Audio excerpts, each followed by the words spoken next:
Hi, and welcome to the podcast. Welcome to Kitchen Conversations. We've got a pretty simple goal here. We hope the podcast in some way inspires just one person to pick up a paddle and try pickleball for the very first time.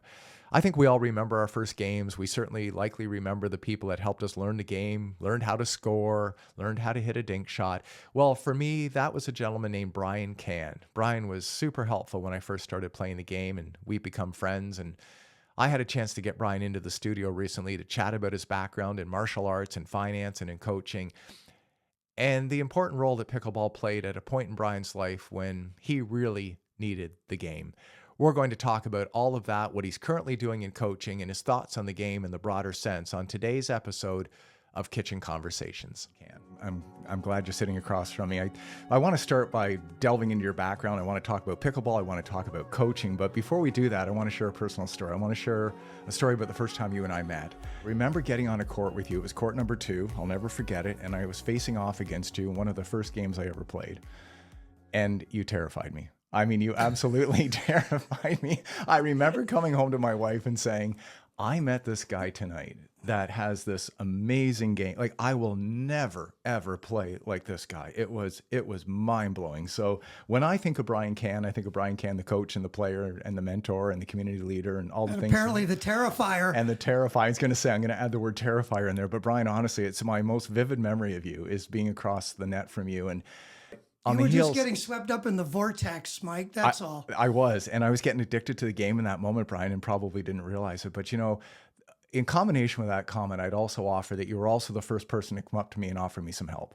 You really were. You're the first person within the club that ever approached me and was willing to help me try to figure out this crazy game that you and I both come to love and are fully addicted to. So I just want to start with that because I think it's a favorite story of mine. And, nice. and I've always got that. Yeah, it's a great one. I didn't know I terrified you. Yeah. Do I still terrify you, or are you good now? We'll see how the day goes. Okay. There's moments for everything today. But that was I think really speaks not only to the friendship that you and I have had for a while now, but also the concept of the game and what I love about it. And it really boils down, Brian, to the people. And, you know, you mentioned a moment ago before we started recording that, the tagline for the podcast is stories behind the paddle. And that's really what's inspired this today, is to have you here and to hear some of your stories. So just want to thank you for being thanks. here. Well, I'm flattered and honored that you think I've got something valuable to contribute. To add. Yeah, for sure. Well, listen, let's start with your background because it's a pretty complex story you have. You've been in martial arts, you've been in finance, you've been a coach.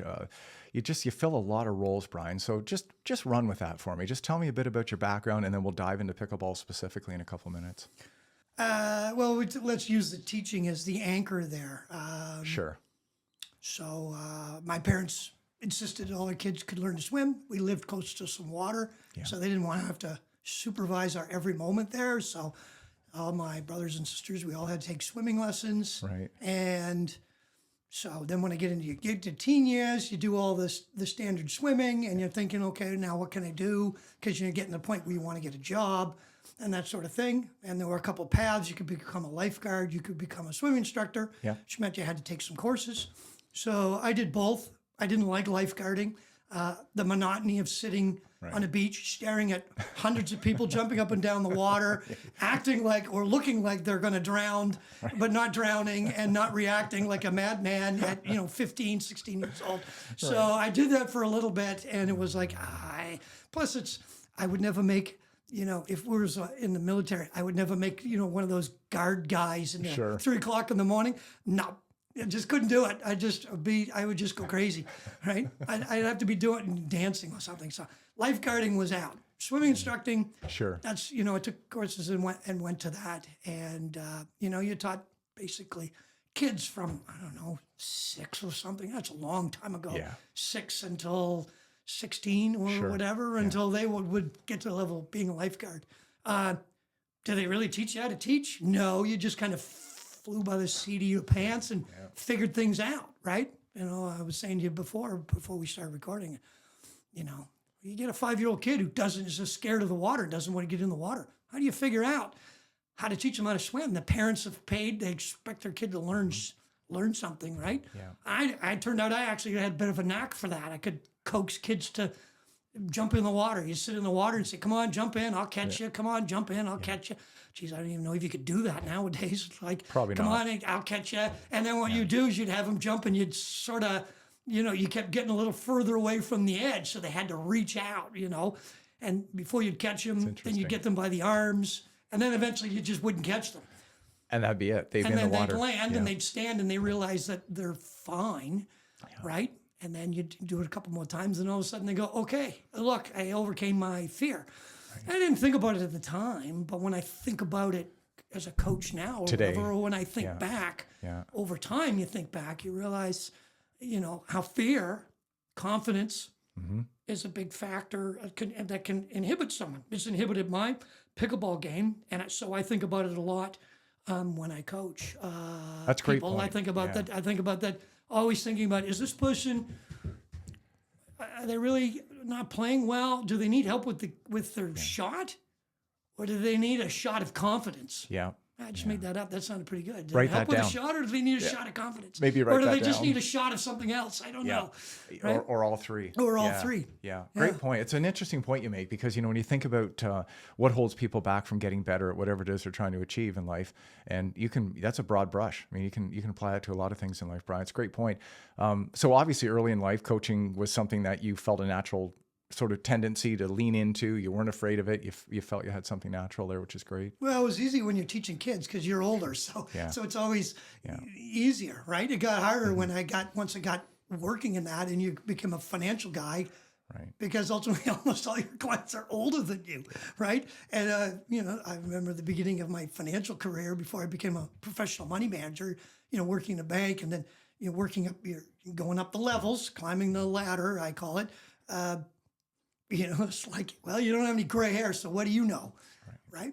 So Yeah, credibility and age sometimes get confused, right? It's not always the case. Well, that's Sometimes, right. you can go through a lot. You learn a lot. I mean, we can't not learn as we go through life, Brian. But the reality is, are we learning the right things, and are we retaining the right things? So it's a great question. So that's sort of in the teen years. How does that transition into a career in finance, and ultimately, martial arts became an important part of your life, for discipline and physical fitness. And, I love your warm-up routine because again, I got so many great Brian Cann stories. I don't know where to start, but the handstand just killed me. I mean, the first time I see you warming up and you're upside down, I'm like, what is he doing?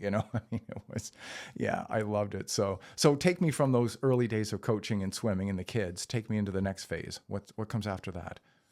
Well, I started karate when I was, what's the drinking age? When were you legal to drink? 18, 19? It flipped. Yeah, it was 21, 19, depending on the year, the decade. So I started karate because I remember everybody on Thursday nights at our karate club, all the guys would go down to this pub. I was in St. John, New Brunswick. They'd go down to the pub, and I couldn't go because I wasn't of age. So I would have been 18, Okay, right? yeah. I did karate because I was bullied when I was in high school and junior high and stuff. I'm a nerd. I probably still am a nerd in some ways. It has its bonuses and it has its drawbacks, but I was bullied. So I basically started taking martial arts basically to beat the crap out of people that bullied you. That bullied me. Yeah, I've been there. Basically, that's what it boiled down to. And most of the other guys I know that stuck with karate for long periods of time, if you talk to them, a lot of them were the same thing. They were bullied or whatever. They were, small or tall or skinny or geeky or whatever, and they were bullied. So they took martial arts. And then, the bullying part ended, but the benefit part stayed with them, so they stayed with it a long time, right? Yeah, it's great. I think it's such a discipline, Brian. I know a couple of guys that box as well, and that sort of falls into the same vein, the same sort of conversation that surrounds all of that. Yeah, I went through the bullying thing too. I mean, it was horrendous. I had a weight problem as a kid. It's hard to believe today when you look at me, but I had a 44-inch waist heading into grade 8, and was about 5 I didn't know that. 10. Yeah, it was really a tough time, and I think unless you've been there, you can't relate. So I went through quite a bit. And I will tell you a martial arts story. Believe it or not, mom and dad signed me up for judo. Yeah. And I went to a couple of sessions, and I'll never forget this. The coach or one of the coaches came to mom and dad and said, listen, we'd love to have Michael here, but we got nobody here that can throw him. He weighs too much. So the irony of that story was I go to judo to deal with the bullying about my weight problem to be told I've got a weight problem. Right. You could have been the bully for the judo guys. Go ahead, flip me. I'm going to flip you. Maybe you should have got into sumo. Yeah, I don't know, Brian. Maybe I picked the wrong sport, wore the wrong costume, perhaps. Maybe I wouldn't be where I am for all those things that happened to me 100%. in the past. If they hadn't happened, how would that have changed the trajectory of my Yeah. life. Did it motivate me? In my case, I do believe that some of those things like that motivated me Sure. to do things. Yeah. See, I make this argument. I'm not going to a martial arts class, Okay. but when I'm playing pickleball, Yeah. I'm thinking a lot about martial arts. I'm movements, the core movements and stuff that Okay. I've learned, Yeah. particularly here in Kingston. The instructors that I had here were really, really good. Yeah. All my instructors were good, but particularly the ones here with the core movement, body movement. Sure. I take that into when I'm on the court in a pickleball game. Yeah, well, I think it's, power is knowledge. I mean, it's an old saying, but it's true. And I think the more educated anyone is, and whether we apply that brush, Brian, to finance or martial arts or pickleball, I mean, it all stands to reason. And the more you understand about what it is that you're engaged in and what the expected outcome of that is, I think, and it also helps temper the expectation. I think if you go into something, anything in life, a little uneducated, a little unsure, you can set yourself up for failure. I mean, emotionally, physically, and perhaps in this case, financially, because, you have to be realistic. And that's probably one of the areas I struggle with in pickleball. I don't drill, but I want to get better. Right. So, so I hope you've got the Harry Potter answer to that today. Wah, wah. No? No. Okay, darn. I was hoping for It's funny you say that because maybe this just me, but this is like one of the great things I found about pickleball for me. Okay. I don't join new groups actually very easily in my life, but so that when you say people are unsure, so they're a little afraid to do something new. Pickleball's reached that point of reached critical mass that people want to do it because people are doing it, and because of most of the nature of people to pickleball, right? It's they're whether they're unsure or not. It's great. It's critical mass. I must do it because other people are doing it. I heard so many good things about it, right? And for me, it was like that. When I started playing pickleball, people, you go down and I did it in my condo, originally, and then you're going out further afield from that. And people right out of the gate were, I don't know who you are, but let's play. Yeah. Let's well, that's go. awesome. Well, And I it want to was get really in. great. I want to get into that very specifically with you in just a minute. But let's wrap up this first part of the conversation. So we start coaching at a very young age. You're a kid. You're looking for some summer jobs. You get into that. You do that. You get into martial arts to deal with some issues in the bullying field, which is great. And that learn lessons in discipline and commitment. And you don't get anywhere unless you try hard. And then you get into the world of finance, and you did that very successfully. I want to point that out. I don't know the story specifically, but I know you did very well. And I retired early. So I was going to that's a say, hint. yeah, absolutely. And they know you in the Cayman Islands, so it's always a good thing. Mr. Brian, Mr. Brian. No, it's a Jersey now, Mike, is it out I don't of know. England or whatever. What do I know? Yeah. But yeah, listen, congrats on all that. And I think, what I would like to do is put a bow on all of that. And I think, that obviously, Brian, has shaped you as a coach, as a pickleball coach today. And that's the primary focus of today, is to get into some of that conversation, your thoughts as a player and a fan and a coach. So we're going to touch on all three of those if we have some time today. So that's awesome. Tell me about pickleball. Tell me about the first game that you remember playing. Tell me if you remember who was the person, because we all have one. For us, it was one of the local club members that was involved in the building out of the facility at the Kingston Pickleball Club. It was Pam Bidnos that had said to us, hey, you got to come try this. And we're like, well, and I'll be honest, and I'll tell Pam this, and I have told her this, we went with some reluctance to the first game that we ever played. But that was the first of many. I mean, that was it. It was just that one game, and that's all it took. So I know exactly who is responsible for my addiction. I can name her. It is an addiction. We can talk about that. And it is an addiction. So do you remember? Do you remember it all back those? Yeah, it was basically, my wife passed away from cancer back in late 2019. Yeah. And COVID started. Yeah. And, we got locked down and everything. Anyway, I took up guitar. I picked up a guitar and started trying to learn to play guitar. Okay. And I sold my house and I bought a condo. And, weather was getting nice in the fall or the spring. I can't remember which. I think it was the fall. And I'm sitting out on my deck, which overlooks the tennis/pickleball courts in my building. And they're down there playing. And they look like they're having a good time. They could still play outside with COVID going on. And so eventually I went down there and wow. I went down there and played. That was it. And that was it. Wow. Right? Do you remember the people that were there? And are you still in touch with some of those? Well, they're all live in my building. Okay. It was all people from my building. Sure. What was her name? Jean Barkley, I think it was. Taught me how to play. Okay. And they had all the rules. And then we're just welcoming it. Come on in. And had no clue what I was doing, right? Interesting. Basically. Well, here's a question. A lot of people that come into the game, Brian, come from a racket sports background, whether it be badminton, squash. Did you do any of that? I don't know I the played answer. ping pong when I was younger. Okay. I did play badminton. Sure. Before for a while there, after my kids got a little older, wasn't doing karate. I stopped doing karate when the kids were really young for a bit because Yeah. so much time consumption. And then I got back to badminton. Then I went back to karate. But I did play some badminton. Neat. I've hit a squash ball once or twice, racquetball. But Do you think it's an advantage, Brian, as a coach? And I'm jumping ahead a little bit, but it's a good time to ask you the question. I don't want to forget not to ask it. But how much of an advantage does a racket player have coming into pickleball? You take someone like me. I had a bad golf. My only sport really in life was golf. Ultimately, I wasn't particularly good at it. So when I stepped on that, pickleball court for that first time, and subsequently met you that Monday night, I came with no racket experience whatsoever, and I still fight it today. But do you think it gives someone a 10% advantage, a 50% advantage over a non? well, it's the interesting thing. It's a paddle, not a racket. But Yeah. we interchangeably use that word. Yeah. And the question is does that matter? I got to look and think.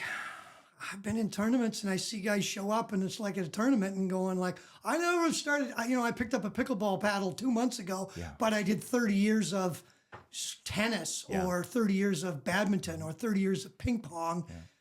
And I've seen those guys come in pretty hot, like pretty fast. And you're like, you're not a 3-0 player. You're not a 3-0 player when you've got 30 years of ping pong skills. That's a great You point. just got to learn a couple of things. But holy smokes, none of those players, if they came in at a 3-0 tournament or whatever, or even a 3-5, it's like didn't stay there very long because they just had to figure out the court and moving around and stuff. But Yeah, I think, personally, I'm not a coach, and I never will be, but, I'm a player and I'm a fan, so I fill those two boxes. And I've got to tell you, I've played a lot of pickleball in the last 3 years, at least by my standard, I've played a lot, and I've met a lot of people.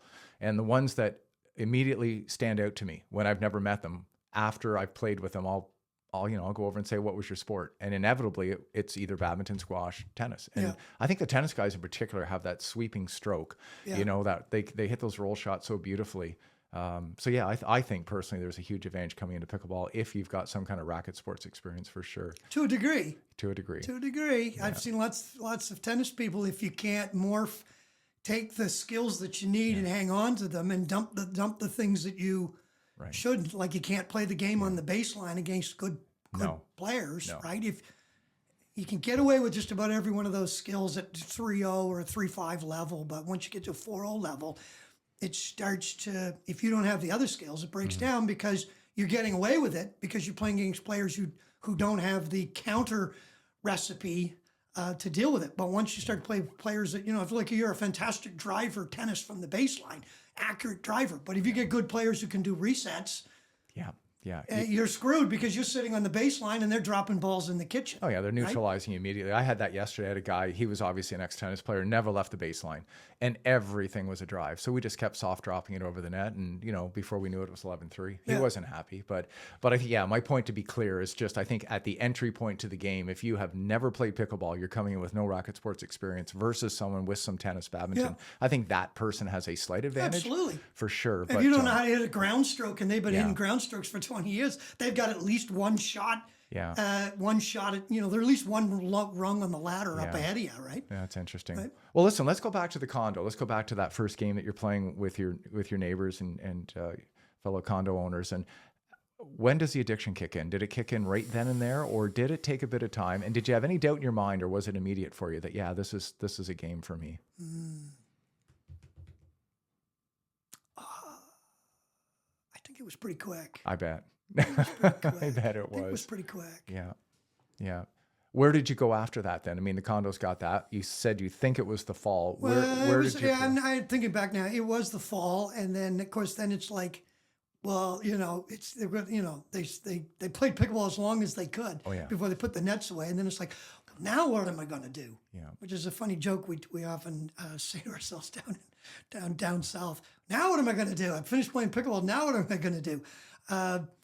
And so I get asking, and people are like, well, I play at a community center somewhere. Oh, okay. Right? Sure. So the city had community centers all over town, right? Now, remember, I was just coming up, my wife had passed away. I probably had some PTSD because she was in the hospital for 2 months. And I basically lived in the hospital, and I was like kind of wrung out, and COVID had happened, and it was like you're totally isolated from everybody. Yeah, it was a tough Right. time. My kids were in Toronto doing, isolated, and and then you couldn't do anything for bed, and then it started to open up, and then you could play if you wore a mask, and so there's community centers all across town. And when I first started to get going, I'd go and book 16 players maximum. So you had to you're like fighting to book a spot. And sometimes, literally you'd be there at the place and you wouldn't start for the first 5 minutes because everybody was booking the next session, trying to get, beat the other guy to get on and book in. Where did I used to play what's the pool downtown? Artillery? Yeah, Artillery Park. Yeah. Just played at Artillery Park. Sure. And then they opened the new community center on the up Highway 15 after I started playing there. So anyway, I started at Artillery Park, and I'd play like 2 hours. Okay. How often? Oh, I was dead. Like twice a week. Okay. 2 hours. Yeah. I was finished. That was it. Finished. Like I was still recovering because when my wife was ill, I was literally in the hospital. You're getting woke up every couple of hours. Yeah. I was with her. I was totally messed up. My sleep was totally messed up. I was lucky if I was getting 2-3 solid hours a night of sleep. So really, I was falling. I'd just be like sitting around. It was COVID. I'd just be like sitting around reading a book and just would pass out in the chair. Right. I'd fall asleep because I was so messed up on the sleep, right? Yeah. But I figured exercise would help to square that out, and eventually it did. Yeah. But it was like, 2 hours. I was done for the day. Finished. That was it. I'm not kidding, right? Yeah. So I play like on, I think it was Tuesdays and Thursdays or Monday, Wednesday, Friday. I can't remember, right? So I was doing that. You do that like twice a week. Yeah. And then it was started to build up some strength, and then it was 3 days a week, and then it was like, oh, there's a place that has it on Tuesdays. I can slip into that game. I can sign up for that one. Then it was 4 days a week. Yeah. Then it was 5 days a week. And karate was just like this too. I was it the same thing? Oh yeah, like I'm probably a bit OCD. I get into something, I go in, I get going. So as I got strength, and it's like, there's got to be a place that plays on Saturday. Has to be. There has to be a place that has, And then you knew when it was addiction when you went from I'm playing 2 hours to okay, I'm done here at Artillery Park. Now I'm heading over to this other place to play for 2 more hours. Yeah. At another place, an hour to get lunch and then zip over to another place and play. So then it was like 5 days a week plus twice on 2 days a week. Well, why not? Why not? Why not? Why does that happen? And it's happened to so many. I mean, your story is interesting, but it's not unique. I mean, in that sense, Brian, because that's exactly what happens. I mean, I had days, when I was really into it, and I've had to back off a little bit. I do a bit of curling now, and it's the same thing happened. I curled 6 games last week. I think I've got 7 this week, sparing for different people. I don't know what's wrong with me, but that's what I'm doing. And I would have 6-hour pickleball days. And it really wasn't fair to the guys that I played with in that 3rd game because I'm gassed. Third game or 3rd hour? I hope. Yeah, 3rd hour, not 3rd game. Yeah, sorry. Yeah, game. Nobody wants you if you're gassed out after the 3rd game. Nobody wants me either way. Let's be honest. Nobody I'll play wants with me you either anytime. way. Come on. I love it. But no, by that 3rd game or the 4th hour, 5th hour, 6th hour, you're starting to fade. But I don't know what it is. You can't say no. You just cannot say no. And inevitably, somebody thought they had a game together. They're short one person. You're on your way out the door. I've literally I've come back in from the parking lot. Have you? That doesn't happen to me much anymore, but that used to happen. Sure. That used to happen a lot when KPC first opened. Sure. Just, oh my God! Don't go. No. I remember them doing open houses, and I'd be at the open house, and it'd be like hour 6, and you're like, I really should stop, and you're thinking about leaving. Someone go, we need one more. You got one more game in you? We need one more player. And you go, oh, okay. Right? It's embarrassing. I remember doing 8 hours once at an open house. Wow. I mean, you had some breaks in between. But still. But I can't do it now. The interesting thing is as you've improved as a player, psychologically, it's much more wearisome. The game is much more strategically difficult. It was strangely easier to play longer at the lower level. That's a great point. Than it is now at the higher level. Yeah, it's funny. You're absolutely well. Back then, it was hit and chase. That's all it was. Yeah. Hit it and chase it. Probably in the wrong direction, but hit and chase nonetheless. So, yeah, what a game. Yeah, I hate to admit it's embarrassing. I've turned around in the parking lot. Like I've been on my way home and somebody is coming in saying, can you stay? Yeah. Sure, absolutely. Yeah. Doesn't take much to turn me around like a dog in a bone. I'm back in there going again for another 2 hours. So yeah, what a game. Well, what a time, back. And I appreciate you being so candid and sharing the story of your wife. And it was a tragic story and COVID on top of it. I mean, how much credit to give pickleball in helping you in that moment, Brian? It's a personal Are question. you kidding? But yeah. Like how much? Yeah. Uh, A lot. I don't want to say Yeah. where things would have gone without it. I get it. Right. Yeah, that's the beauty of the game. And I think that's, the point behind the podcast is to talk about those types of moments, because I think for those that don't play and haven't played, don't think they want to play, my goal is not to monetize the channel. My goal is not to, make any money off this. My hope is to get one. Well, that's good because I don't have any money in my wallet. Yeah. Well, there's a cover. So a tip jar here somewhere, isn't there? Finish your water of your bottle, and I'll stick some dimes in there. Tip jar or a cover charge. I was thinking of a cover charge maybe, but the game serves so many people in so many different ways. And I think, for those that haven't tried it, that's my goal. Get one person to try it, and if I get one person to step on a pickleball court with a paddle in their hand, I think I've had a number of people so far on the podcast say it changes lives, and maybe in some cases it saves lives. Well, I personally believe, yeah, based on my own experience, that I see people, particularly people you say who play a lot, like I do.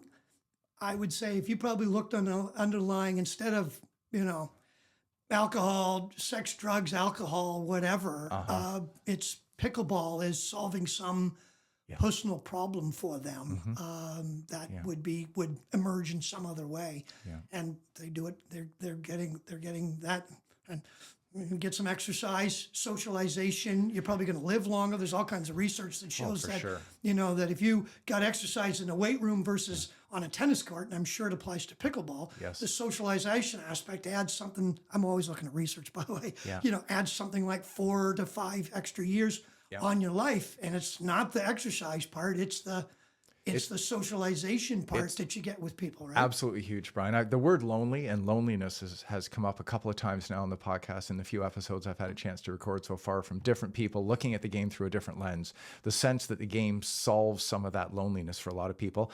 And to your point, gets them off the couch, gets them moving, gets them, closer to that 10,000 step a day target that we can talk. No, it's a whole different conversation. But yeah, I don't think people are moving enough. And I think pickleball gives you a chance to do that. So well, that's awesome. So let's break you down into 3 buckets and let's have a conversation about all 3 of those buckets. You're a coach, you're a player, you're a fan. Let's tackle the coaching one. Let's get that out of the way because we kind of started there today. And tell me where you are today as a coach. Tell me about your qualifications, the work that it took to get where you are, and ultimately where are you trying to get to as a coach in the game today? Walk me through all that. Well, let's talk about how that ended up. Okay. Way back when I first started. Yeah. Donna Bernard and Donna Robinson, good friend of mine, very good friend of mine, her and her husband, Steve.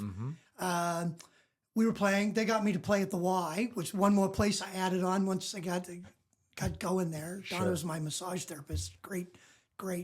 And she kept saying, she come play at the Y, she come play at the Y. So we went into Canadian Nationals were being held in Kingston in 2020, I think, or 2021, 2022. Yeah. I can't remember when it was. In that date range. Somewhere in there. You lose track, right? So we went in that together, right? And I went in like 5 events. I went in singles. I went in two men's and 2 mixed. Right. And Donna was a partner with me in both of those, I think.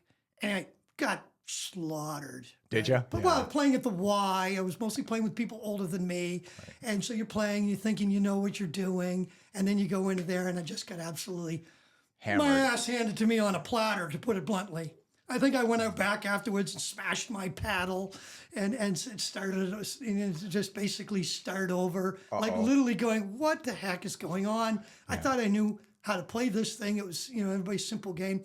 And it wasn't. And so that was early in the spring. That was right when KPC opened up, actually. Sure. And then Uchikai and I, we would go over to Bay Ridge, had new courts. And basically, I said, okay, I have to basically throw out everything I know, throw up, and then throw out everything I know. Yeah, do both. And then and go back and completely start from scratch and reinvent the wheel. What I thought knew what I was supposed to be doing, versus doing. For a good classic example was, hey, after you, you got to get to the kitchen. Go. Right? Go. You got to get to the kitchen. So I'd literally be like I remember like having my feet like starter blocks, at the tournament, like ready to, as soon as I hit the ball, I got to bolt to the kitchen, right? And then I signed up for 3.5, not 3.0, right? Which was insane. Yeah. And so the guys are then hitting you to your feet and you're going like, what the hell's going wrong, Yeah. right? Yeah. And everything just went wrong. So you're going, okay, I got to. So it's, a summer of watching videos, watching games. I learn a lot from watching games. Yeah. I'm watching actual too. people play. Yeah, me My too. brain's, I'm lucky. I got a brain that's kind of like a tape recorder. I watch people play and I can see patterns because I played chess when I was a kid a little bit. And I think that, you see like, why is he doing that? And you're going, if you see a rally that lasts for 3 shots, you don't learn anything from that. But you watch some rally that goes 25 shots, people are obviously doing the right things and getting in the right positions probably. And so you're watching that and going like, what did they do versus what do I do? Yeah, that makes a difference. Yeah. And so I started a crash course basically doing a lot of drilling and practicing. Used to play a lot of skinny singles, lost every game, kind of idea. But I was getting better. And then when we got into fall, I basically needed some drill partners, so I put the word out, and there was one guy, Colin Valls, a buddy of mine. He's moved out west. You remember Colin? Yeah, very much. Yeah, and so he said, "Yeah, I'd like to drill. I want to drill." So we just started a sort of training Tuesdays, I called it. Training Tuesdays, training Thursdays, because it was a tee. It reminded me of the tee. And you could get the 11 to 1 slot because nobody wanted the 11 to 1 slot. It's always open. People came in at 8:30, done by 11, 10:30, 11, and then nobody really wanted to play was playing in the afternoons then, right? So 11 to 1 was perfect because they then closed the club at 1 for a while.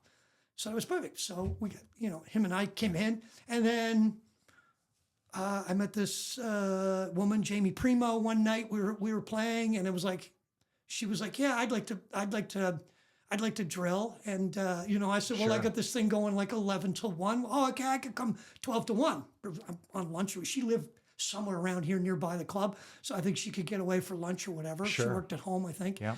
And we come over, and then I picked up a couple more players, Sam Coletti, Margaret Mebane, and they were all like, I want to drill. Right? And I heard you're drilling. Okay. So then it's like, then we get there and everybody go, well, what are we going to do? And I'm like, oh, okay. Well, they're looking for leadership, so somebody has to lead. So what happened then every week was basically, okay, I got to have a plan. I got to know what we're going to do for 2 hours. Because 2 hours is actually a long period of time.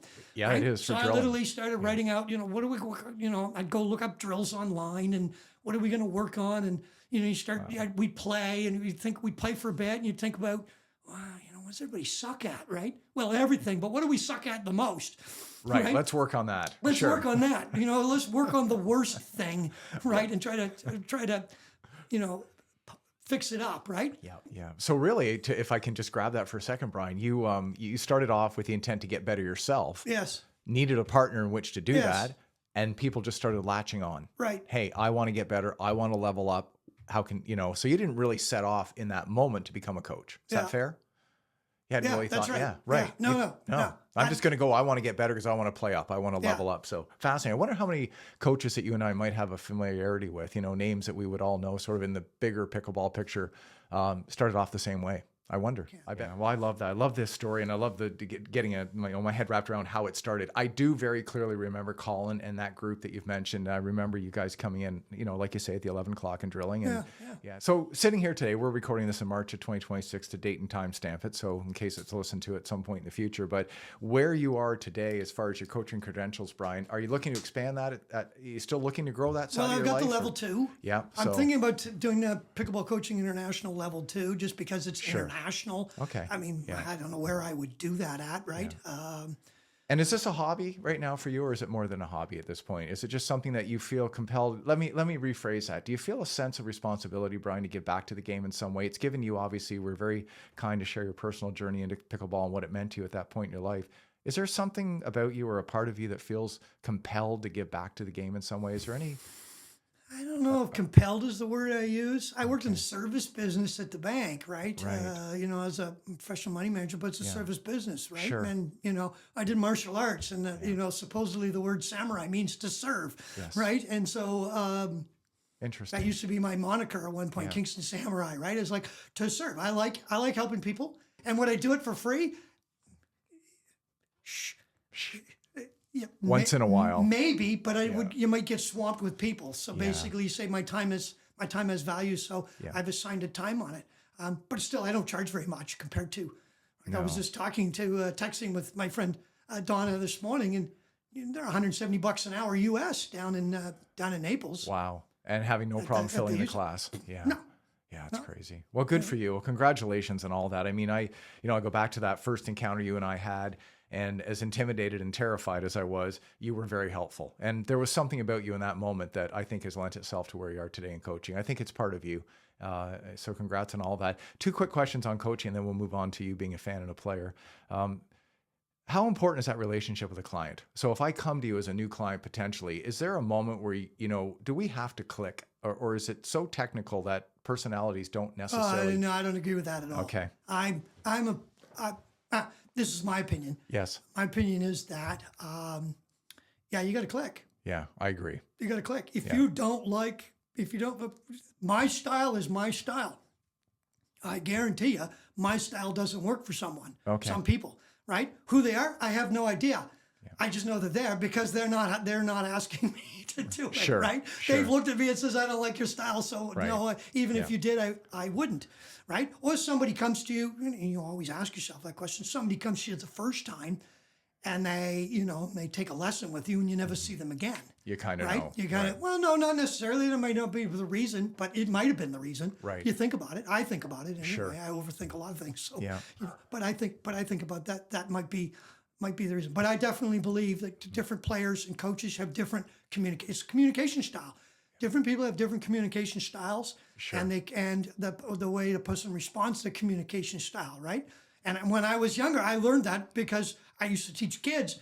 I was teaching karate, and it was like, you're coming at it like you're in the military, and you don't like it. Mm-hmm. Didn't like it. Didn't work very well. Yeah. Right? Well, is it not a relationship though, Brian? I mean, the true sense of the word. You're creating a relationship between player and coach, not unlike any other relationship. There's got to be some connection there on some level in order for it to work. I'm glad to hear you say that, because I think there are certain coaches that don't necessarily subscribe to that.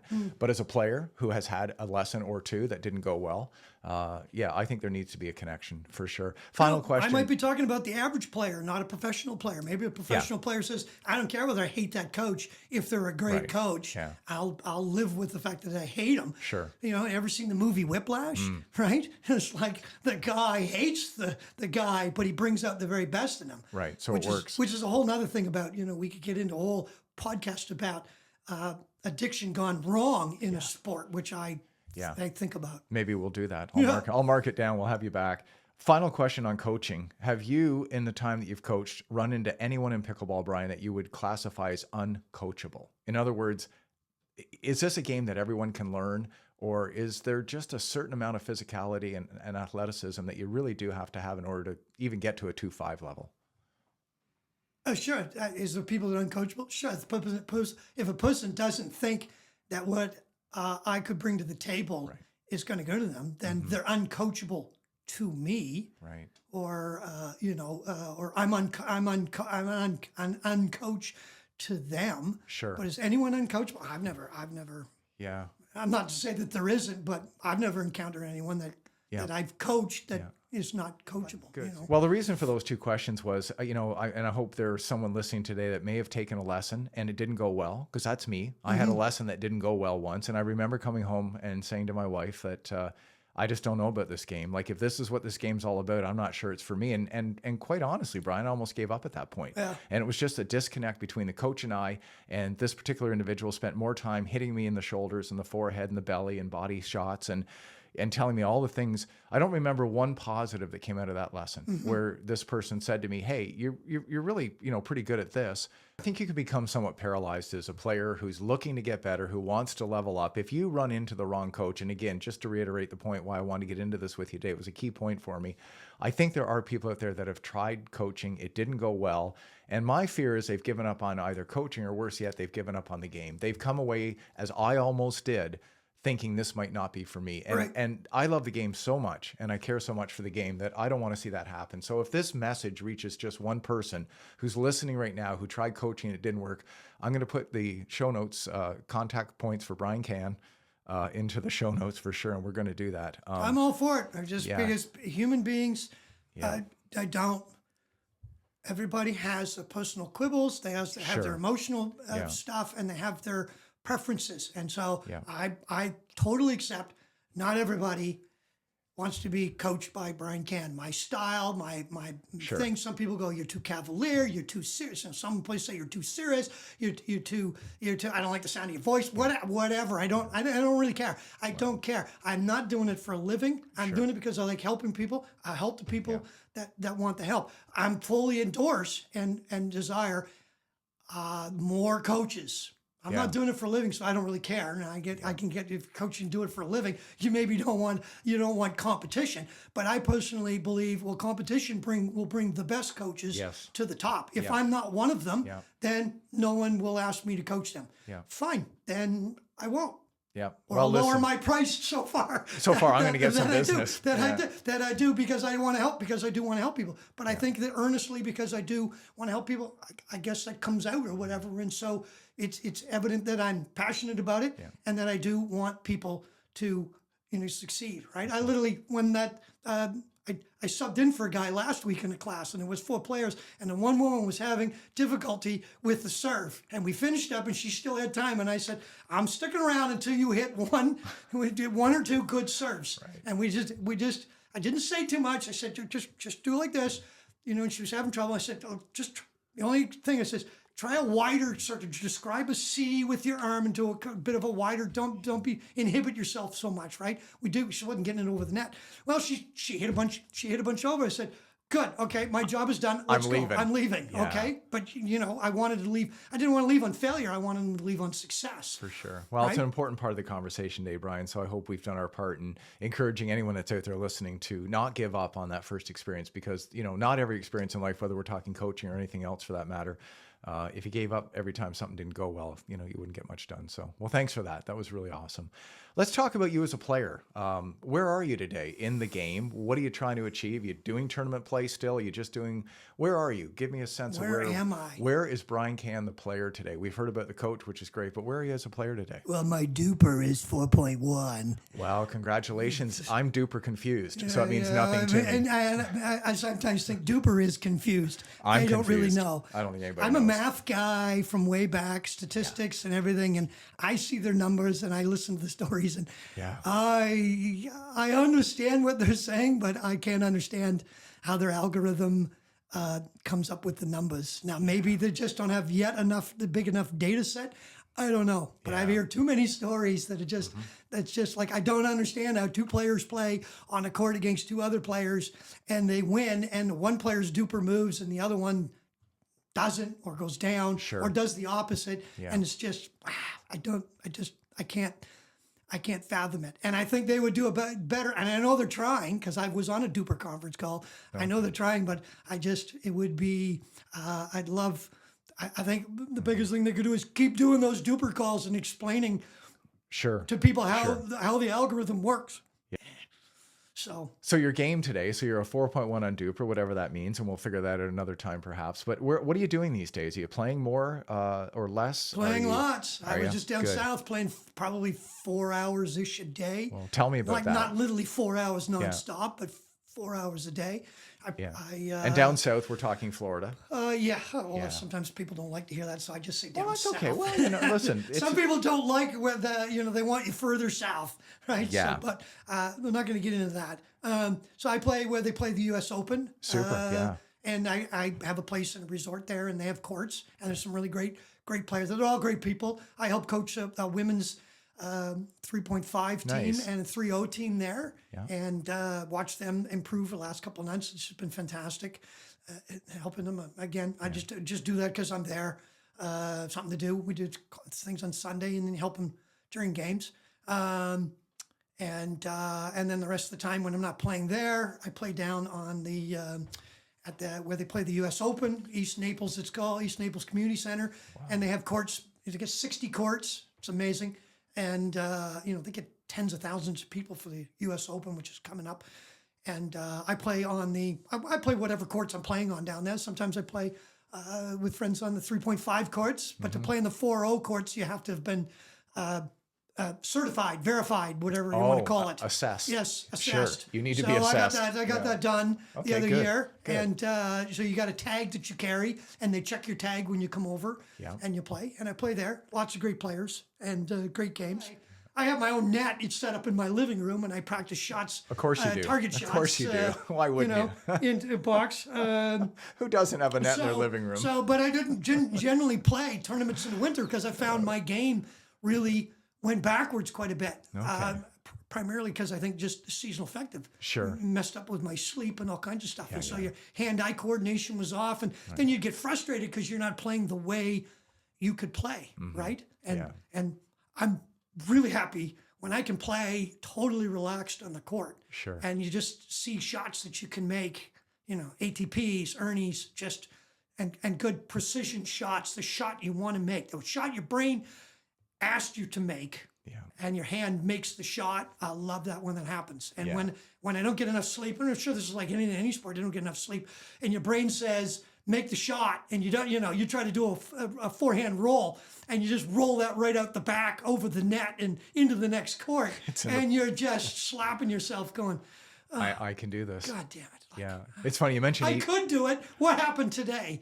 Right? You mentioned ATP a minute ago, and I want to draw you into another story, another Brian Cann story, but I got my very first one at one point, which most people eventually do. You figure it out, you have the courage to step out and try it. And so I did this day, and you made a very nice leather bag tag, which I still have. Oh, first ATP. Yeah. I still do that. Yeah, right? you I did had a friend last fall. They play at Bay Ridge. Their daughter was, I don't know how old she is, maybe 12, 13 or whatever. She got it. They told me she got an ATP. I made her tag. She was so excited to have a ATP tag. I have a whole series of them, right? I thought it would be an interesting gig if people were interested, right? It's cool. ATP off a serve. I got an ATP off a serve once.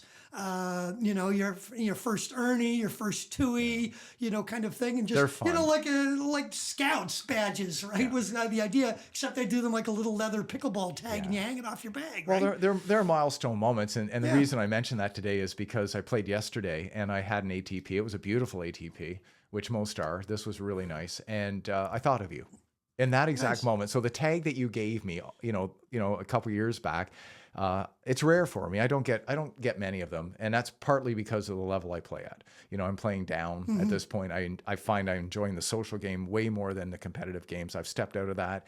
I haven't done a tournament in a couple of years, Brian. It's easy. What you do is you stand outside of the court off the kitchen. Yeah. And you get your partner to get his dinking battle going and tell the guy to take the ball way to the outside. Yeah. And then the ATPs are easy because you're just standing right there. You're standing there. Yeah. Nobody else will help you with that, but I appreciate that. Yeah. But it was a moment yesterday. I just wanted to share that with you. So you're playing a lot, which is great. You still love tournaments? You did a lot of tournament play. You still love them. Yeah. What do you think the difference is, Brian, for the average player who maybe hasn't done a tournament? How would you describe a tournament day versus just dropping into a social play or playing in a regular Monday night game? What is that fundamental difference between the two games? Depends on your personality. For me, it was a lot of intensity. Sure. Right? Yeah. Yeah. I'm playing with a partner. I don't want to let them down. Like I said, I played in that Nationals that time and just lost every game. Went back out in the outside, wrecked my pad, destroyed my paddle at the end of it. Had a moment. Start over. This paddle doesn't work. This paddle's no damn good. I need a new paddle. Yeah, you did then. Yes. And then I went home and said, I need a new paddle. I got to just work with this paddle. I can work with you, baby. Yeah. Right. So, Yeah, tournament play's different. Yeah, I mean, yeah. Well, sorry. See, it's the intensity. It's the intensity level, right?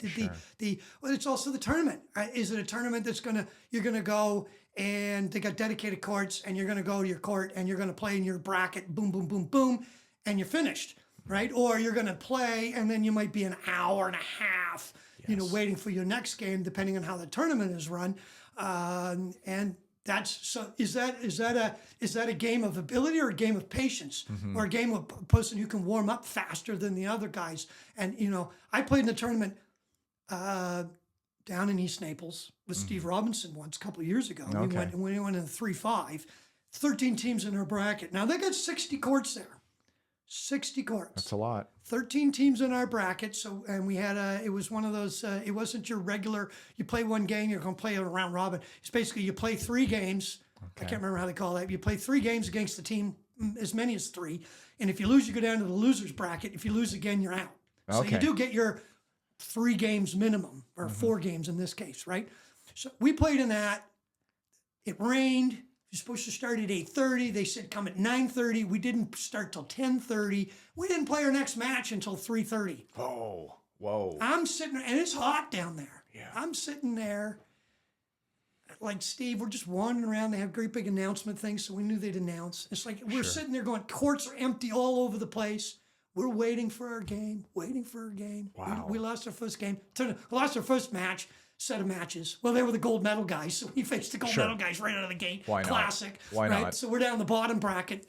We're waiting. And I'm starving. It's noon. I'm hungry, but they might call us any minute. I don't know. When's it going to go? 3 o'clock. I finally order some fish and chips from the Frank. Literally sit down with the food. Brian Cann and Steve Robinson to court 53. You're like, oh, God damn it. I should have had breakfast. Throw the food out. So there's the learning thing. Yeah. Pack some food if you go to a tournament. Yeah, good point. Right?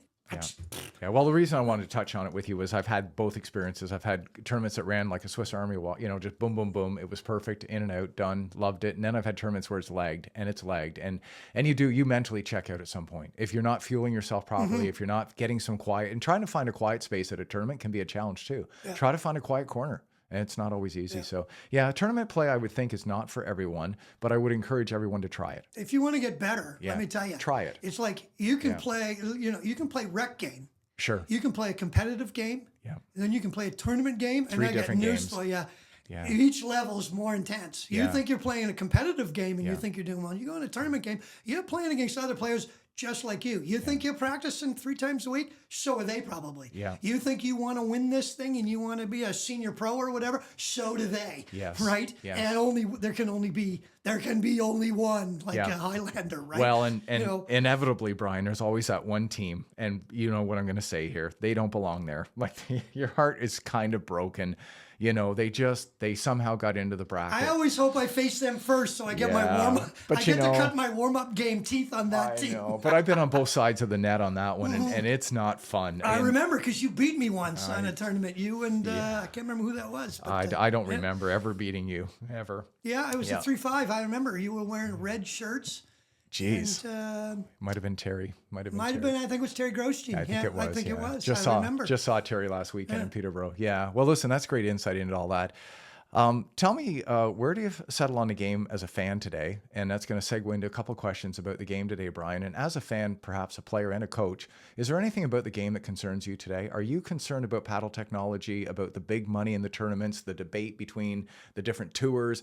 What is threatening pickleball today? Because it's been on such a growth spurt, and I think so many people have benefited from it. We've talked personally today about what it's done for you. I can echo a lot of that. It's been an important part of my life. I love the game. It's the reason for the podcast. I want to share the love. Share the love. What's on your radar today? You're very invested, far more invested than the average player. What do you see coming down the pipeline that might be a problem? And is it, to give you something to think about, a threat from other racket sports? Like I heard of a game called Tip Tee the other day. It's a version of tennis. You've got paddle or padel coming on. You've got, different things. Share of wallet. People only have so much time, so much money to invest in sports and recreation. Do you see a threat coming for pickleball today? Not from another racket sport, but good. I'm not. Yeah. I'm not that. I don't spend a lot of time thinking about that. I'm basically now I'm coaching because I see massive growth in pickleball and the demand for coaching, right? So that's why partly why that I eventually got the credentials. There's like a there's if you're going 30% a year, so you've got 1,000 people in the city playing pickleball and you're going 30% a year. Now you got 1,300 players, right? But let's say you got, I mean, what is the city of Kingston? We got 120,000, 130,000. So let's say you had 10,000 people playing pickleball in the city of Kingston, and we're growing by 30%.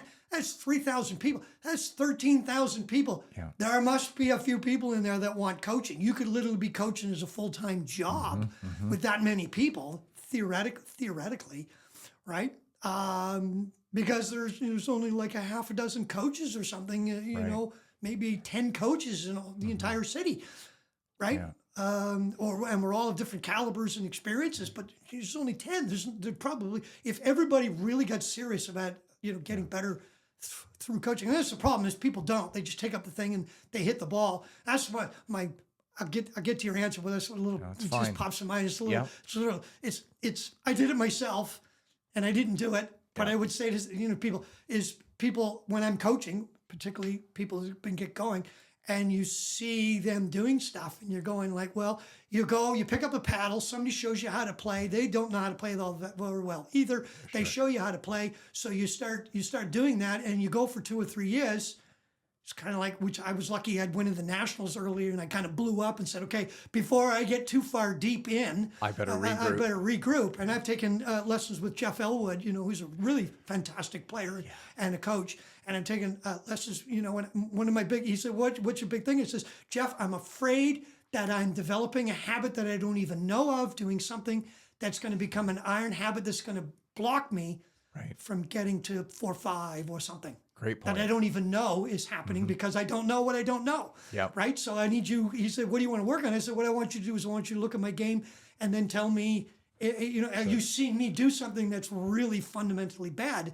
And you get that with people, probably beginners. You can really help a beginner because you see them, like bend your knees. Yeah, Right. right. If you bent your knees, you'd be a better player. Right. But you see people going, well, I saw that guy bend over to get that ball and scoop it off the ground. Well, he made it work, so I guess that's what I should do. So you copy, because we're copy machines. Sure. We're copy machines. We copy what other people do. Because if we're not taught something, what do? We copy. It's your only And choice. if you copy the wrong person, so I'm obsessive about doing things as right as I can. And if I see something that makes me go, oh, I'm doing that wrong, or I could do that better, I'm changing, and I'm not afraid to go back to people and say, oh, I know I said that, 6 months ago, but this is what I'm saying now. Sure. Because I've evolved my game, and you need to evolve because I did something I didn't know. I don't know everything, but I'm fallible that way. But certainly it needs to be fixed. Yeah, for sure. Right? So Now, when it comes to technology today, one thing I see is, and I've done it myself, is people getting more and more powerful paddles, but they can't control them because they don't have good shot control necessarily. So they're hoping power will make up for. So it should be a game of precision over power. Instead, they're going for power over precision, and it works to a degree. Particularly if you're playing in your 50s or your 60s. Now, I can't speak for a 20-year-old. Maybe a 20-year-old, they love whacking that ball back and getting into firefights and all that kind of thing. And it's great because you're 20 and your reflexes are hot and everything. But I certainly like I like the cat and mouse of hitting the drop shot, forcing the dinking, forcing the guy. Let's see what your dinking's like. Well, you give me a high ball, I'm going to put that ball away, right? So I force you into that, and once you start playing with people who can hit like that, it's a different great. game. It's a different game. Yeah. Well, I think Go to that's the paddles. You make the paddles so good that you can't do that. Then I go, that game's going to change a lot. It is, Brian. And what happens? And I feel like we're kind of getting there. Yeah, I think that if there was probably an underlying concern amongst the community, and by community I mean anyone involved in, whether it's a manufacturer, player, a pro, a coach, I think paddle technology is probably going to rise to the top of that conversation more often than not. I think it's the one that people are focused on. But a lot of voices in all of this, and when I started curling, and one of the things that fascinated me about curling was in January of this year, on January 26th, they implemented some new, Curling Canada implemented some new rules as far as sweeping and brushing. Here's a sport, Brian, it's been around forever. And yet we're still adjusting and growing and making it a better sport. And I just hope pickleball keeps that at the forefront, that we understand the importance of maintaining some kind of integrity within the game. And if we allow technology to override integrity, I think we got a problem. So I appreciate your answer on that. I think that's a problem, and that's a problem in every sport. It is. And I don't know that's the right answer. Yeah. I'm no expert. I could, someone in the paddle tech guy, I'm sure if you sat him down in his seat, would go, "You're an idiot. What the hell do you know? You don't know anything. No, I do no. make paddles. You don't know anything." But I do know that the hand, the eye responding to something and then sending a signal to the body, there is a finite limit to that of speed, because it's a nerve signal of response. And it has a finite speed. And if you were to be able to move the speed of the ball faster than that, that's why you can't see a bullet, right? You can't see a bullet. It's moving too fast, right? And so you don't see a bullet go by. You can't see it. So if you could hit the balls that fast, that is the limit. That is the outer. That is the extreme limit, right? Yeah, I think the game's in good shape. I don't have a personal concern about it, but I do think paddle technology is something that we need to get our hand on at some point. Make sure it doesn't get to that point that you're I'm describing. thinking, see, part of my thing is the health and safety thing. Yeah. Right? Yeah. I just got an email from the collegiate college thing down in the United States, because they're working hard to develop getting kids in school teams, at like 8, 9, 10, 11, 12, 13, 14, 15, right? To develop them so when they go to university, the college there go to university, they play on a college pickleball team, which they're big on developing the states. Sure. We're probably way behind here on that, right? But I look at it as, I'm thinking for health and safety, right? You got a kids not wearing goggles, you're hitting the ball at like net height, and the kid's not much taller than that. I've been hit in the face. Yeah, me too. Many, many times. And if I didn't wear safety gear, I would be sitting here blind having this conversation 100%. with you. I'm a huge fan of eye protection, Brian, and that could be a standalone podcast on eye protection. Who's responsible for that? Should it be dealt with at a club level, at Pickleball Ontario, Pickleball Canada, Global Pickleball Federation? I spoke to the president of that organization yesterday morning. Where does that land? And again, that's a whole different conversation, but it's something to think about. All right, final question. I'm watching the clock. I respect your time. I got good time. Though we're down here in this dungeon, you never know. I have no idea what time. I feel like I'm in a casino. Yeah. It's my. I just keep pushing chips into the middle, and so far I'm winning. But any minute now, it's gonna go bad, and some two big guys are gonna show up and go, "Mr. Cann, you need to leave." It's my mom's basement. That's really where we are. You just haven't met mom yet, so that's really where we are. Well, listen, we're gonna connect all of your contact points in the show notes for this. Was there any closing comments or anything we didn't touch on today that you really were hoping we could have a chat about? Because this has been enlightening, and I want to talk to you at some point. We've had an off-camera conversation, but part of what I'd like to do with the podcast is also talk to you about possibly creating some 60-second to success coaching tips at some point. And we'll be in for that. Yeah, we'll talk about that. Just ways for people to maybe dive in very quickly in a video short and maybe get a quick point from the baseline or things like that. So I'd like to talk to you about that another time. And I'd love to have you back at some point. I'd love to follow what you're doing in coaching and your game. And so if you can do me a favor and accept a future invitation, I'd love that, because today's been great. Today's been great. I knew you were going to be a great guest. So yeah. So anything else? Any closing thoughts? Just have fun. Have fun and get out there on the courts and play and Paddles take a lesson from somebody. Don't care who, but you'd be surprised. Lessons are good. Yeah. Keep your paddles up. Yeah. And bend your knees. And have don't forget the reason you're there. It's like why you originally got. Have a beginner mind, right? Yeah. There's always one more rung to climb on the ladder, and enjoy the game, enjoy the people you've met. Don't forget, don't lose sight of that's been my problem. Sometimes I can get the blinkers on and I'm looking 3 miles down the road and forgetting all the nice, wonderful people, fantastic people I've met. And fantastic people I'm going to meet yet that I have yet to meet. Right.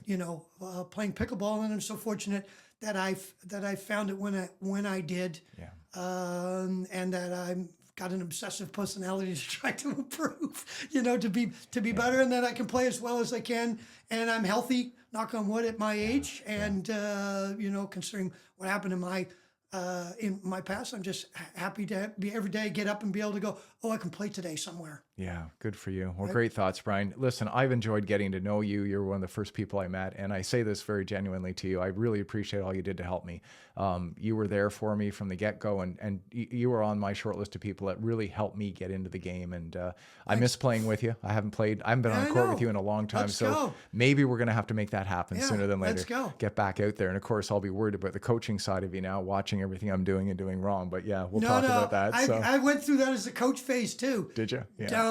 I'm not here to telling coach. Unless the person specifically asks me for a tip or whatever, I'm not saying a word to anybody. If at all possible, I'm going to do the best to bite my tongue. That's good. Right? Not everybody wants advice. No, you're right. Fine. You want it? Pay me. Here it is.